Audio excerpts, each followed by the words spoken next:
Hello everyone, welcome to Movie Sports Game Talk. My name is Dustin. This is going to be our first video. I've been promising this video for a couple days for anybody that I've told about it. Unfortunately, a few things have happened and the video just hasn't worked out, so I'm hoping it works out this time. I was going to do a review of Wrestlemania 31 Hall of Fame and Wrestlemania 31 due to time constraints. I'll just kind of do a short recap of what I thought of the Hall of Fame and then go through WrestleMania 31. And then with it being now that Monday Night Raw has happened as well, I will do a short recap of that. The Hall of Fame, I got some notes here to help me. The Hall of Fame this year was Rikishi, Larry Zbyszko, Alundra Blaze, Tatsunami Fujami, Kevin Nash, Macho Man, Randy Savage, Connor the Crusher, the Bushwhackers, and Arnold Schwarzenegger. It was a pretty emotional Hall of Fame this year as far as, Connor being inducted with the first Warrior Hall of Fame,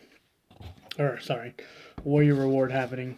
And it was cool to have Dana, his widow, come up and, present the award to Connor's father. And of course, with Macho Man passing away, it was pretty emotional in that part too. They showed the documentary actually for Macho Man tonight on the WWE Network, and it just showed you what there is to miss from this man as far as what he gave back to the community that a lot of people didn't know about and that kind of thing. Overall, the Hall of Fame I was very happy with this year, even though I didn't agree with a couple people going in. It was definitely a solid Hall of Fame. But on to WrestleMania 31 itself. The kickoff show, actually the kickoff kind of lasted throughout the entire day this time. With them having the network, they have the opportunity to give you live updates throughout the day. Renee Young, Byron Saxton, Corey Graves, and Booker T would go on and off through the network throughout the day, and you could see the stage being built and them testing the pyro behind them. And they were just going through what all was going to happen. It was a pretty cool concept. Once they got into the second hour, because they actually had a 2-hour kickoff, the second hour started out with a 4-way tag between Kid and Cesaro, the Usos, Los Matadores, and New Day. This match was surprisingly good. A very quick-paced tag match. It didn't last long, probably 15 minutes. Jimmy Uso got hurt right at the beginning of it, so Jay was in it by himself. So as soon as that happened, I didn't expect the Usos to win. A lot of high risk moves, a lot of quick pacement, which you can expect from Cesaro and Kid and the Usos. So these 4 tag teams alone are very good for the tag team division. I normally don't care about tag teams either, and they're very good at what they do. Kid and Cesaro won that match, kept their tag team titles, and they probably will. I'd say probably until SummerSlam at least. If they don't lose them, if they lose them sooner, I'll be surprised. The next match that rounded out the second hour of the pre-show was the Andre the Giant Battle Royal. It's your typical Battle Royal. Curtis Axel was the first one eliminated, which I don't know what kind of joke they're making out of him. I thought it was funny that he was the first one thrown out of after all the Axel Mania stuff that they had going. He was the first one thrown out by literally everybody. He was crowd surfed over the top rope.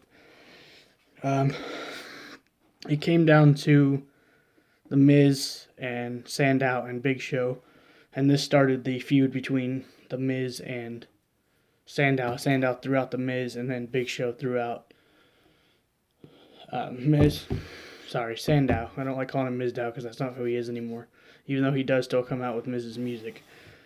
But this was Big Show's moment because I didn't know this until the announcer said it, but he had never won a Battle Royal before. He always lost the War Games in WCW. He never won a Royal Rumble. So this was a few years ago he had his WrestleMania moment, so this year he actually won a Rumble. So I'm guessing they're doing this so he can retire in the next 5 years. That's just what I'm guessing. That was the end of the pre-show. Got into the show itself. The lineup, the way they did things was a little strange to me. First match was the Intercontinental title ladder match with Daniel Bryan, R-Truth, Bad News Barrett, Dolph Ziggler, Stardust, Luke Harper, and Dean Ambrose. Again, there was a lot of, with it being a ladder match, of course, there's a lot of high-risk spots in this match, too. One of the most memorable, of course, will be Dean Ambrose being powerbombed through the ladder by Luke Harper. It looked very painful. They showed a still shot of it from Monday Night Raw as he was going through the ladder, and it looked like it hurt pretty bad. That was probably the best spot. Daniel Bryan won that match. They're trying to bring more prestige back to these two titles, this title and the U.S. title, because the world title is not always going to be defended at every pay-per-view. So they want to bring more prestige to the other two titles and bring them back into the spotlight when the world title is not available to be defended. That's why they're bringing these titles back in. Next match was Randy Orton versus Rollins. Leading up to this, it was a very psychological thing. Randy Orton messing with Seth Rollins, thinking that he was on his side, which Orton's very, very good at. I've always liked Orton as a character, whether he's a face or a heel. I've always liked his character. I've always liked the way he wrestles. It was a very quick-paced match for these two. A lot of back-and-forth action. Randy Orton and Seth Rollins work very, very well in the ring together. Their styles are similar. Rollins is a little quicker. Their styles are similar. Rollins kicks out of an RKO. Orton kicks out of a curb stomp, which, as anybody who follows wrestling knows, that doesn't happen very often. I think the coolest thing that I've seen in a few years, besides the ending to WrestleMania, we'll get to that, was the end of the match came down to Rollins trying to do a curb stomp on Orton, and Orton pops up and hits him with an RKO out of a curb stomp. And it was probably the coolest curb stomp RKO, that I've ever seen in my life. If I make a mistake, I'm sorry. It is 5 o'clock in the morning, and I'm doing this so I can get it out of the way because I'm tired of putting it off. But yes, Randy Orton won that match with a curb stomp into an RKO.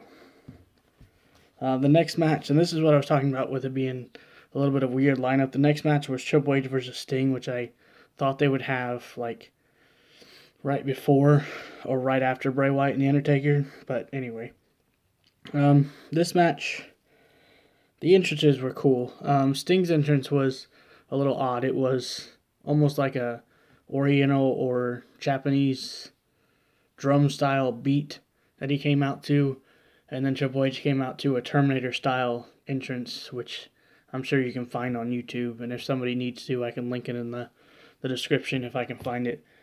But yeah, it was pretty cool how he came out to the Terminator theme. That match itself was a decent match. I just wish it would have gone on longer. It actually ended up turning into a more of NWO versus DX moment. DX ran out and helped Triple H beat down Sting, and then NWO, which consisted of Hogan, Hall, and Nash, came down to the ring to make it an even side. And then so it came down to those two coming out to the ring, and then of course they fought a little bit more in the ring, and Shawn Michaels comes out of nowhere and super kicks Sting to give Triple H the win. So Triple H won that match with the help of Shawn Michaels.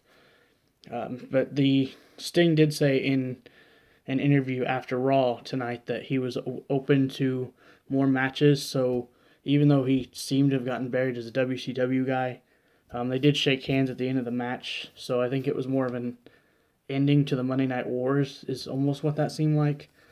Finally, a door closes on that. You stop talking about it. I mean, it was an awesome era, don't get me wrong, but nobody can say that there's not any loose ends to it anymore. It's all been tied together now. So we'll see what happens with Sting in the future. And of course, Triple H is always a spectacle because he only wrestles once or twice a year now. So with his talent, it's always good to see him in the ring, just like it is with The Undertaker. Right after Triple H and Sting, it kind of, this is just my opinion now. Some people may have liked it, but it kind of killed the momentum. They put the Andre the Giant Battle Royal on the pre-show so they could give more time to Kid Ink and Skylar Grey and Travis Barker as the musical acts, and I just didn't care for it at all. Skylar Grey to me sounded pitchy, and I'm not a big fan of Kid Ink. Travis Barker's a hell of a drummer. I love the beat to the song. I just didn't care for the performances themselves. So I'll just leave that at that. The next one was AJ and Paige versus the Bellas. Paige and AJ won this match. Not a whole lot I can say about it. It's your typical Divas match. Lasted about 10 minutes. I will say that I can see Nikki getting better in the ring. I'm not a big fan of Nikki Bella. I like Brie because I watch Total Divas, and the attitude that Brie gives off, I think, is a better overall attitude than what Nikki gives off outside the ring. But you can tell that Nikki is training with John to get better in the ring, and Brie is training with Brian. So these divas are getting better, and I'm hoping that this hashtag Give Divas a Chance becomes a thing because I think the divas have some talent. They just don't have a chance to show it. But yeah, Paige and AJ won that. Yeah, that's what they call themselves. I'm sorry. They call themselves Paige as a tag team. Paige and AJ won that match. After that was the Hall of Fame recap. The typical every year they come out to the stage and they just wave and they announce all the people. By the way, anybody who doesn't know, and I apologize for not saying this earlier, the reason Kevin Nash headlined over Macho Man is because Macho Man is no longer alive. If Macho Man would have been alive to get the award himself, he would have headlined this year. But they wanted somebody who was alive and be there in person to do it, to accept the award themselves. So it was his brother Lanny that actually accepted it since he wasn't there. But Kevin Nash headlined the Hall of Fame. After they did the Hall of Fame recap, I was really surprised. And this is what a lot of people are complaining about. The Authority came out. Triple H came out in a suit and almost looked like he didn't just have a match with Sting. It was kind of odd. It was almost like the match didn't happen. And a lot of people complained saying that was burying Sting. You can take that how you want. I think it wasn't a very long match. It was just something people wanted to see, and they did it just for the fans. They come out, and Stephanie talks about how the Authority owns the fans and owns the company, and I was really, really expecting her to rant about how she owns us and she owns the company, and it's her ring, and I expected Vince to come out. Vince did not come out. The Rock did, which really surprised me because The Rock was in New York the night before, so I really didn't expect him to show up. According to the dirt sheets that I read, which is the one I read the most, is WrestleZone.com, said that he actually flew in from New York at Saturday Night Live at 4 o'clock in the morning, dedication, at 4 o'clock in the morning just to be at WrestleMania the next day. So he's got a busy schedule, and he still showed up to WrestleMania. He came to confront the Authority and said, "You sure as hell don't own these people, and you sure as hell don't own The Rock," which led to a confrontation between him and Triple H, which I think if they don't do The Rock and Brock Lesnar at WrestleMania next year like they've talked about, it'll be The Rock versus Triple H again, which is what I think they're leading to. But the confrontation led to Stephanie smacking The Rock, telling him to get out of the ring. He seems to start to back down, but he doesn't, which is The Rock, who really thinks he's going to back down. He kind of walks around to the side of the ring, and that's when it hits me in realization that Ronda Rousey, one of the UFC women fighters, is actually sitting in the audience. And she jumps the barrier and gets in the ring with The Rock and confronts the Authority. There's, a lot of back and forth between The Rock, Ronda Rousey, Triple H, and Stephanie. Triple H just kind of stands back, but Triple H tries to get in on it and actually gets hip tossed out of the ring by Ronda Rousey, which I'm really surprised they didn't say anything about that on Raw. But there was so much going on Raw. We'll talk about that in a bit. But she hip tosses Triple H out of the ring and then threatens to break Stephanie's arm. And Stephanie gets out of the ring and walks off with Triple H. And they start to celebrate. A lot of the dirt sheets, again, are saying that Ronda Rousey's saying she's not done with WWE, so I'm hoping she's either signed a short-term contract or she's signed with them, because I think Ronda Rousey would do good and do well. Would do well in WWE. As far as, I can't see her as a diva because she's tougher than that, but I think she would do well as a talent. The second to last match was John Cena versus Rusev. A way better match than I expected to be. I'm not a John Cena fan at all. I'm just going to get that out of the way now. I like him as a person outside the ring. I've seen, what he does as far as charities and stuff go. But as far as his character, stale as hell. That's really all I can say. He's been the same character for 11 years now. I've been watching wrestling since '96. I remember his debut. I remember his rap gimmick, and he's had this same gimmick, whatever it is now, he's had for 11 years, I think, since 2004. I think it's time for him to go heel, but Vince is so afraid of merchandise not selling for John Cena because he's their number one merchandise mover that he's afraid to make him heel. But it was a very physical match, a lot of power moves between the two. The one thing that shocked me the most, I think, was John Cena did this move off the second rope where he bounces back and he did a stunner to Rusev. Like it was like I literally said out loud, "What the hell?" Like I didn't see it coming. You don't see John Cena do stuff like that. People call him the 5 moves of doom because he only does usually 5 moves, which is what they're calling Reigns now too. I like Reigns, I like the Shield, and I hate when people bash him, but everybody has an opinion. John Cena is the new U.S. champ again. The reason why he's the new U.S. champion is because they're trying to bring more prestige to these titles compared to the world title. When the world title is not available, the Intercontinental title and the U.S. title will be put in the picture in the spotlight, which I think is good because for the last few years, those two titles have been put on the back burner for the world title, and I'm glad they're finally starting to get more notice to them.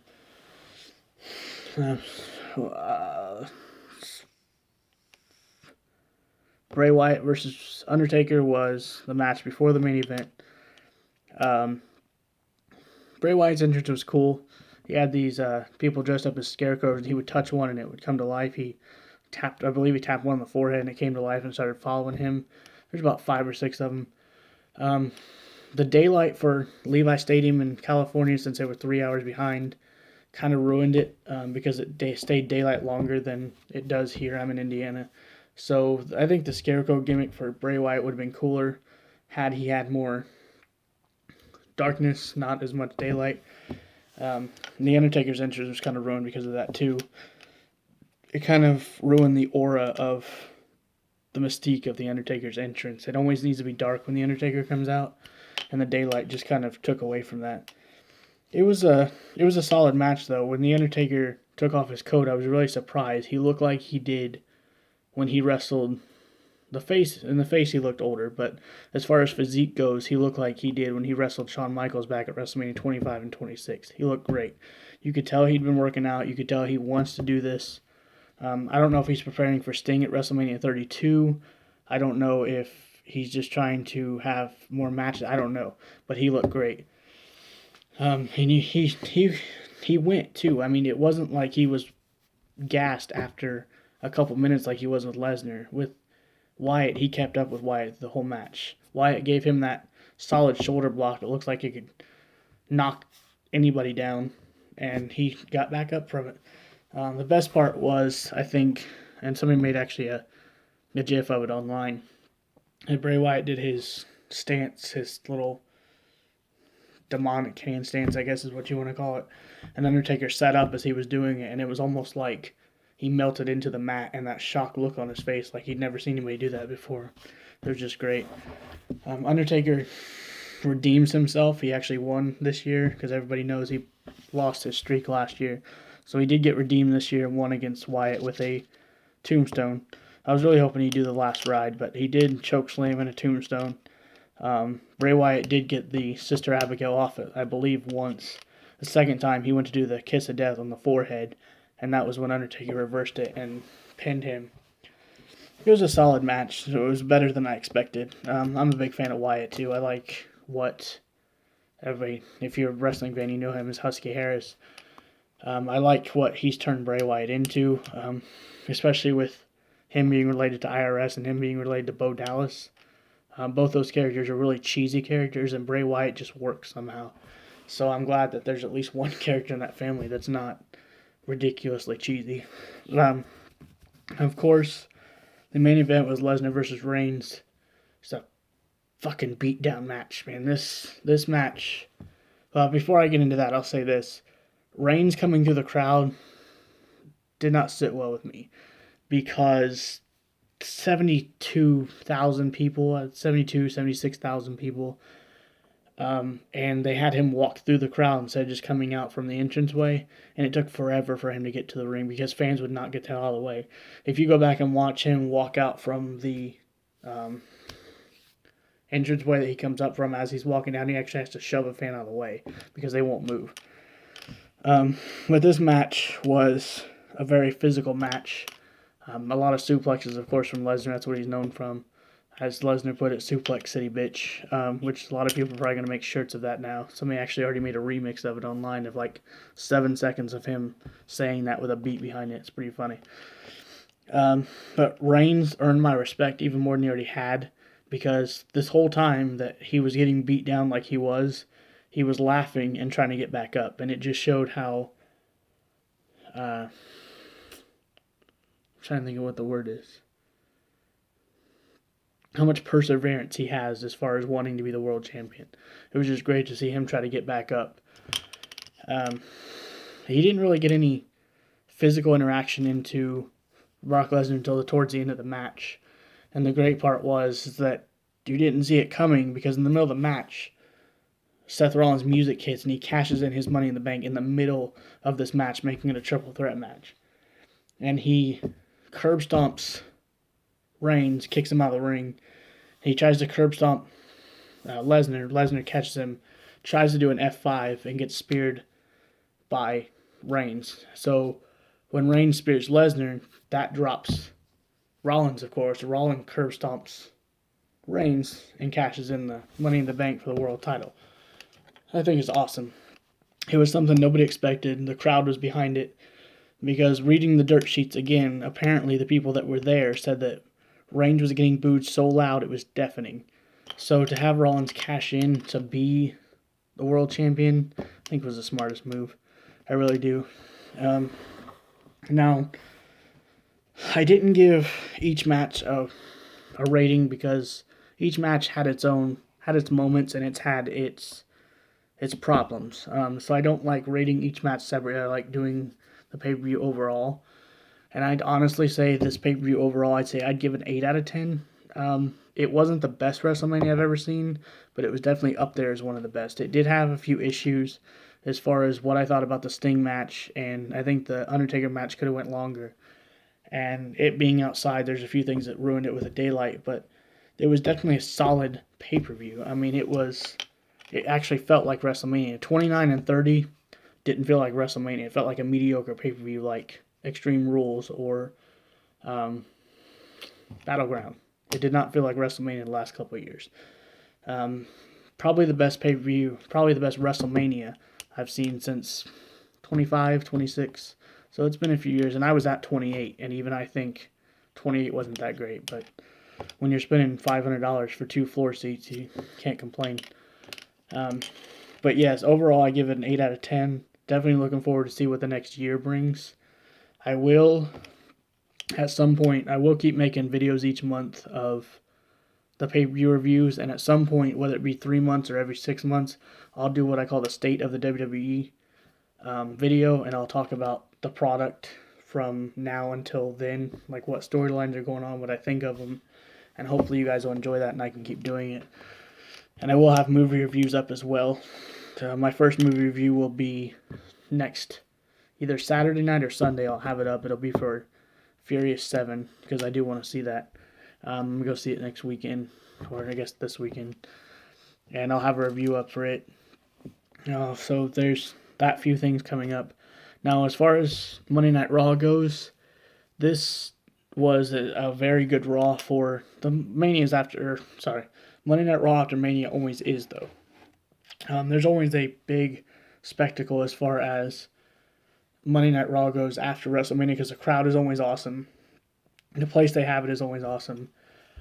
Just a few highlights. Lesnar F5'd a cameraman twice and Michael Cole.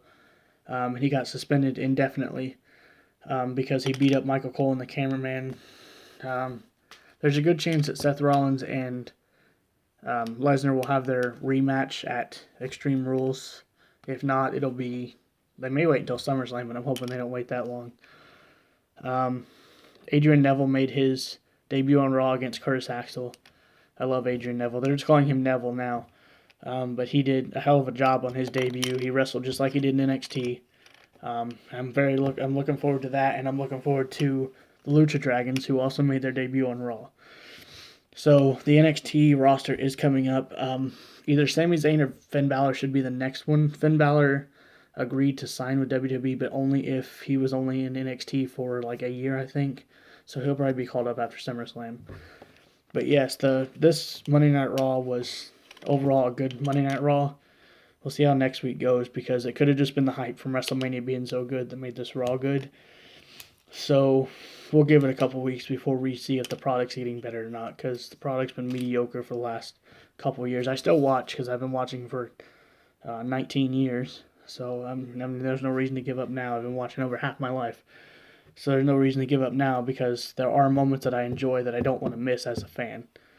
So yes, if you enjoy this video, I will, if you want me to, do reviews of Raw every Monday night into Tuesday. I'll have it posted definitely by Wednesday. I'll do reviews of the pay-per-views every month. I will have game reviews coming up whenever I play a new game, which I can't promise you that's going to be often, because I don't know if there's any new games really coming out besides Mortal Kombat. Arkham Knight doesn't come out until June. I will do the pay-per-view reviews every month. I'll do movie reviews. Like I said, my first one being Furious 7 this weekend. If I get to see a second movie, then I'll do 2 reviews, because I thought about either going to see Home or Get Hard after I see Furious 7. So we'll see what happens with that. But again, my name is Dustin. This is the first video for Movie Sports Game Talk, and I hope you guys enjoyed, and I'll see you guys soon. Thank you so much.